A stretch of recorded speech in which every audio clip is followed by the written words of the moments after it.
Hello साथियों, स्वागत है आप सभी लोगों का कल्याण इंस्टीट्यूट यूट्यूब चैनल पे। इस चैनल के माध्यम से हम बीएड पाठ्यक्रम का विश्लेषण कर रहे हैं। और यदि आप हमारे अन्य वीडियोज़ को देखना चाहते हैं तो आप प्लेलिस्ट में जा करके हमारे चैनल पे जो बीएड नाम की प्लेलिस्ट बनी होगी हमारे चैनल पे, तो वहाँ से जा करके आप हमारे अन्य वीडियोज़ को देख सकते हैं। इस प्लेलिस्ट में आपको कंप्लीट जो बीएड का जो पाठ्यक्रम है, वो कंप्लीट पाठ्यक्रम का जो विश्लेषण है वो एक साथ आपको यहाँ से मिल जाएगा। आप अपने टॉपिक के अकॉर्डिंग, आप अपने सिलेबस के अकॉर्डिंग यहाँ से देख सकते हैं। और आज हम इस वीडियो के अंतर्गत जिस टॉपिक को लेकर बात कर रहे हैं वो काफ़ी महत्वपूर्ण टॉपिक है। वो है मल्टी डिसिप्लिनरी, यानी कि बहुविषयक ज्ञान के संदर्भ में बात करेंगे कि ये बहुविषयक ज्ञान है क्या है, ये इसका क्या महत्व होता है। तो इसको हम विस्तृत स्वरूप में इस वीडियो के अंतर्गत हम समझेंगे और आप हमारे साथ अंत तक बने रहिएगा। और जो ये बीएड का जो पाठ्यक्रम होता है वो पाठ्यक्रम काफ़ी विस्तृत पाठ्यक्रम होता है। वो चाहे हम किसी भी यूनिवर्सिटी को क्यों ना देख ले, तो इसी चीज़ को देखते हुए हमने एक वेबसाइट बनाई है। वो वेबसाइट है kalyaninstitute.in। इस वेबसाइट के माध्यम से आपको बीएड का जो पाठ्यक्रम है, जो उससे संबंधित जो नोट्स है, वो कंप्लीट नोट्स इस वेबसाइट के माध्यम से आपको मिलेंगे। वो कैसे मिलेंगे? जैसे ही आप इस वेबसाइट को गूगल पे सर्च करेंगे तो इस तरह का होम पेज दिखेगा। इस होम पेज के सबसे ऊपर 3 डॉट करके ये मेनू बना होगा। जैसे आप इस मेनू में क्लिक करेंगे तो आपके सामने ये सारे ऑप्शन आ जाएंगे। इन सभी ऑप्शनों में से एक ऑप्शन होगा बीएड नाम का ऑप्शन। जैसे आप बीएड नाम के ऑप्शन में क्लिक करेंगे तो आपके सामने जो बीएड का जो संपूर्ण जो पाठ्यक्रम है वो ओपन हो जाएगा। जो ये नोट्स है, ये नोट्स हमने इस वेबसाइट में टाइप फॉर्मेट में पब्लिश किए हैं। मज़े की बात यह है कि ये जो संपूर्ण जो नोट्स रहने वाले हैं ये हिंदी और इंग्लिश दोनों ही भाषाओं में है। तो मुझे उम्मीद है कि आपके लिए ये वेबसाइट काफ़ी महत्वपूर्ण रहने वाली है। तो एक बार आप इसको ज़रूर विजिट कीजिएगा। और अभी तक अगर चैनल को सब्सक्राइब नहीं किया है तो कृपया करके चैनल को ज़रूर सब्सक्राइब कर दीजिएगा, जिससे हमें और ज़्यादा इसी तरह से कंटेंट को क्रिएट करने में मोटिवेशन मिलता है, उत्साह मिलता है। तो आज के टॉपिक पे आते हैं। जो हमारा आज का टॉपिक है मल्टी डिसिप्लिनरी। तो इसके संदर्भ में आज हम बात करेंगे कि बहुविषयक होता क्या है वास्तव में और इसका क्या महत्व है। तो इस संदर्भ में बात करेंगे। जो ये बहुविषयक है यानी कि मल्टी डिसिप्लिनरी है, इसका मतलब ये होता है कि किस तरह से किसी एक विषय को, किसी एक डिसिप्लिनरी को किस तरह से हम एक से अधिक विषय के जो दृष्टिकोण है उन दृष्टिकोणों के साथ जोड़कर हम उसका अध्ययन करेंगे।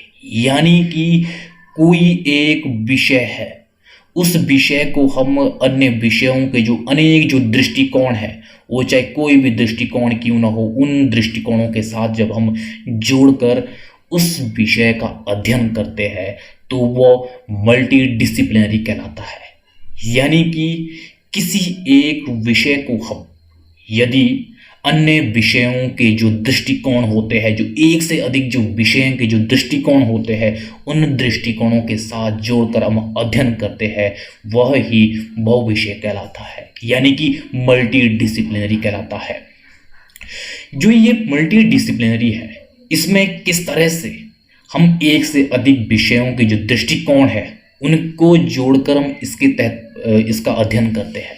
जिसमें क्या होता है कि इस विषय की एक अपनी बाउंड्री होती है, लेकिन उस बाउंड्री के तहत किस तरह से उसकी सीमा के अंदर रहते हुए हम किसी एक विषय का हम अध्ययन करते हैं।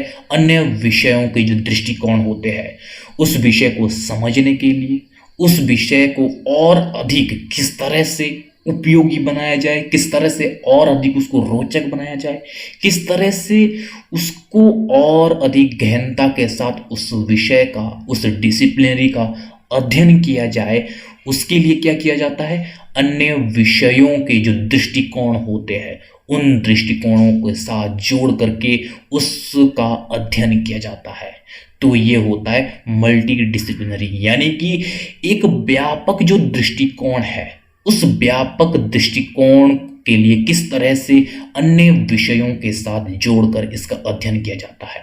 इसकी एक सीमा होती है। ऐसा नहीं होता कि उसका दायरा लांघकर हम उसका अध्ययन करेंगे। जिस तरह से हम जो इंटरडिसिप्लिनरी है, इंटरडिसिप्लिनरी में क्या होता है कि किस तरह से जो उसका क्षेत्र है, उसका क्षेत्र थोड़ा विस्तृत होता है, जो उसका दायरा है उसको, उसके दायरे को आगे क्रॉस किया जाता है, जिसका अध्ययन हमने दूसरी वीडियो में किया है।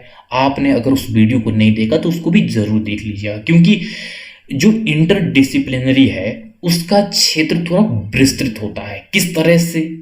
दो या दो से अधिक विषयों के साथ उसका अध्ययन किया जाता है। यानी कि जो मल्टीडिसिप्लिनरी है इसका एक अपना सीमित दायरा है, एक सीमा है उसकी, इस सीमा के अंतर्गत उसका अध्ययन किया जाता है और अन्य विषयों के जो दृष्टिकोण है उन दृष्टिकोणों के साथ उसका अध्ययन किया जाता है। लेकिन जो इंटरडिसिप्लिनरी है, इंटरडिसिप्लिनरी में क्या होता है, थोड़ी सी इसकी जो सीमाएं है उस सीमाएं क्रॉस की जाती है। किस तरह से? एक से अधिक जो विषय होते हैं उन विषयों का इसके अंतर्गत अध्ययन किया जाता है। यानी कि एक से अधिक जो विषय है उन विषयों का एक विस्तृत स्वरूप में उस जो इंटरडिसिप्लिनरी है उस डिसिप्लिनरी में किस तरह से उनका एक जो विस्तृत स्वरूप है उसके साथ जोड़कर इसका अध्ययन किया जाता है। जबकि जो मल्टी डिसिप्लिनरी है इसमें क्या होता है, इसमें ये होता है एक ही विषय के अध्ययन के लिए कई विषयों का उपयोग किया जाता है, सिर्फ और सिर्फ उपयोग किया जाता है, जिससे क्या हो सके, जो वो डिसिप्लिनरी है, जो मल्टी डिसिप्लिनरी में किस तरह से जो उसका अध्ययन किया जाए एक व्यापक दृष्टिकोण के साथ। तो इस तरह से जो मल्टी डिसिप्लिनरी में है इसमें यह होता है कि किस तरह से एक ही विषय के अध्ययन के लिए हम कई विषयों का उपयोग मात्र करते हैं, जिससे क्या होता है कि किस तरह से जो अन्य विषयों के साथ किस तरह से उन विषयों के जो दृष्टिकोण होते हैं उन दृष्टिकोणों का उस विषय के प्रति वो लाभ उठाया जा सके। तो इस तरह से ये होता है मल्टी डिसिप्लिनरी, जिसमें विभिन्न दृष्टिकोणों को किस तरह से अन्य विषयों के दृष्टिकोणों के माध्यम से उजागर किया जाता है। तो इस तरह से ये बहुविषयक है, यानी कि मल्टी डिसिप्लिनरी है। मुझे उम्मीद है कि यह समझ आ गया होगा। और जो इंटरडिसिप्लिनरी है, अलग वीडियो आप उसका देख सकते हैं जिसके माध्यम से आप समझ पाएंगे कि इंटरडिसिप्लिनरी होता क्या है। अब हम इसमें आते हैं कि किस तरह से जो ये मल्टी डिसिप्लिनरी है इसका महत्व होता क्या है, यानी कि जो बहुविषयक है उसका महत्व होता क्या है। किस तरह से हम जो एक विषय होता है उस विषय का अध्ययन इस तरह से करते हैं जो अन्य विषय के जो दृष्टिकोण है उन दृष्टिकोणों की मदद लेते हैं, उनका उपयोग करते हैं उसके अध्ययन में। तो इसके महत्व में अगर हम देखें किस तरह से छात्रों के शैक्षिक स्वायत्ता देना, यानी कि छात्रों को जो शैक्षिक स्वायत्ता है वो दी जाती है इसके अंतर्गत। यानी कि शैक्षिक स्वायत्ता यानी कि किस तरह से एक छात्र को एक स्वायत्ता प्रदान की जाती है, किस तरह से उसको किस विषय के संदर्भ में, किस दृष्टिकोण के संदर्भ में उसको रुचि है, ये पर्याप्त इसमें स्वायत्ता दी जाती है एक छात्र को, जो कि वो अपने इंटरेस्ट के अकॉर्डिंग किस तरह से वो चूज करता है कि जो वो स्वायत्ता जो उसको प्रदान की जाती है, इससे छात्रों के अंदर जो एक जो अध्ययन के प्रति, जो किसी विषय के प्रति जो उत्सुकता है वो उत्सुकता दिखाई देती है स्वायत्ता के फलस्वरूप। तो इस तरह से एक स्वायत्ता दी जाती है मल्टी डिसिप्लिनरी में। और दूसरा है व्यवहारिक मानसिकता विकास करने में मदद, यानी कि ये किस संदर्भ में है, जो व्यवहारिकता जो मानसिकता है उसके विकास करने में ये मदद करता है मल्टी डिसिप्लिनरी। ये किस परिप्रेक्ष्य में, जब एक छात्र को पर्याप्त मात्रा में अगर स्वायत्ता प्रदान होगी तो इससे क्या होगा, उस छात्र की उस विषय के संदर्भ में एक तरह से उसका इंटरेस्ट होगा, उसको जो उस विषय के प्रति एक जो उत्सुकता है वो उत्सुकता देखी जा सकती है, जिससे कि वो पूर्ण रूप से किस तरह से वो उस विषय के प्रति काफ़ी गहनता के साथ काफ़ी मेहनत के साथ वो उसका अध्ययन करता है, जिससे कि उसका जो मानसिक विकास है वो मानसिक विकास होने लगता है, जिससे कि जो उस विषय का जो अध्ययन होता है वो अध्ययन उस स्वरूप में वो कर पाता है, जिससे कि वो जो उस के छात्र के स्वरूप में वो उपयोगी तो होता ही, वो उपयोगी समाज या अध्ययन के प्रति वो इस तरह से उपयोगी होता है क्योंकि उसको पर्याप्त मात्रा में एक तो स्वायत्तता प्रदान होती है, और किस तरह से वो इसके अंतर्गत जब वो अनेक विषयों के दृष्टिकोण के साथ वो जोड़कर उस चीज़ को वो समझता है, उस चीज़ का वो अध्ययन करता है, तो इससे उसका जो मानसिक विकास है वो मानसिक विकास होने लगता है। और तीसरा है महत्वपूर्ण कौशल का विकास करने में मदद, यानी कि किस संदर्भ में, जब स्वायत्तता के साथ साथ जब किसी विषय का जब चयन करता है एक छात्र, तो इससे स्वाभाविक है कि किस तरह से उस विषय पे किस तरह से उसकी जो कमांड होगी, जिससे उसका जो कौशल है वो कौशल का निर्माण होगा। जब किसी चीज का चयन उस छात्र के अनुरूप होगा तो इससे स्वाभाविक है जो कौशल है वो कौशल निखर कर सामने आएगा। तो इस तरह से जो मल्टी डिसिप्लिनरी है वो वास्तव में किस तरह से बच्चों के, छात्रों के जो कौशल का विकास करता है वो कौशल का विकास कर पाता है, जिससे कि ये किस तरह से कौशल के विकास के स्वरूप जो वो छात्र है वो छात्र किस तरह से उससे लाभान्वित होता है, किस तरह से वो और अधिक किस तरह से मल्टी डिसिप्लिनरी के माध्यम से उसका जो कौशल का विकास है वो कौशल का विकास और अधिक व्यापक रूप में उभर कर आता है। और चौथा है निरंतर सीखने के लिए प्रोत्साहन।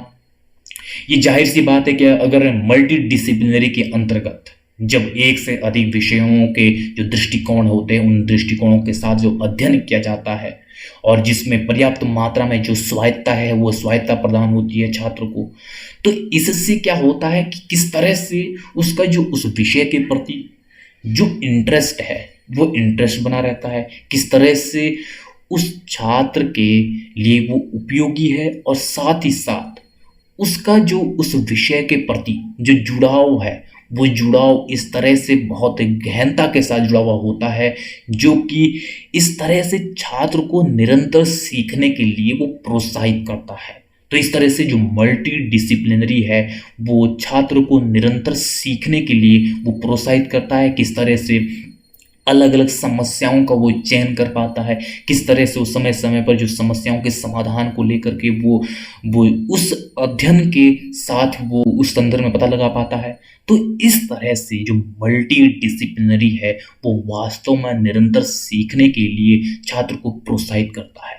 तो इस तरह से ये जो मल्टी डिसिप्लिनरी है, यानी कि मैं संक्षिप्त में कहूँ कि मल्टी डिसिप्लिनरी यानी कि एक कोई विषय है, कोई डिसिप्लिनरी है, तो इसके अंतर्गत किस तरह से एक से अधिक विषयों के जो दृष्टिकोण है उन दृष्टिकोणों का मात्र उपयोग किया जाता है, जिससे कि उस विषय को, उस डिसिप्लिनरी को और ज़्यादा रोचक बनाया जाए, और ज़्यादा उसको इस तरह से हेल्पफुल बनाया जाए, और ज़्यादा किस तरह से उस अध्ययन को रोचकता के साथ, स्पष्टता के साथ उसे प्रस्तुत किया जाए। तो इस तरह से मल्टी डिसिप्लिनरी में किस तरह से एक विषय को अधिक विषयों के दृष्टिकोणों के साथ जोड़कर इसका अध्ययन किया जाता है। तो इस तरह से इस वीडियो के अंतर्गत हमने मल्टी डिसिप्लिनरी है क्या और इसका क्या महत्व है, तो इन सब को हमने बिंदुवार समझा है। और हालांकि एक छोटा टॉपिक है लेकिन काफ़ी महत्वपूर्ण है, तो मुझे उम्मीद है कि आपके लिए ये बहुत ज़्यादा उपयोगी रहा होगा। तो आप सभी लोगों का बहुत बहुत शुक्रिया।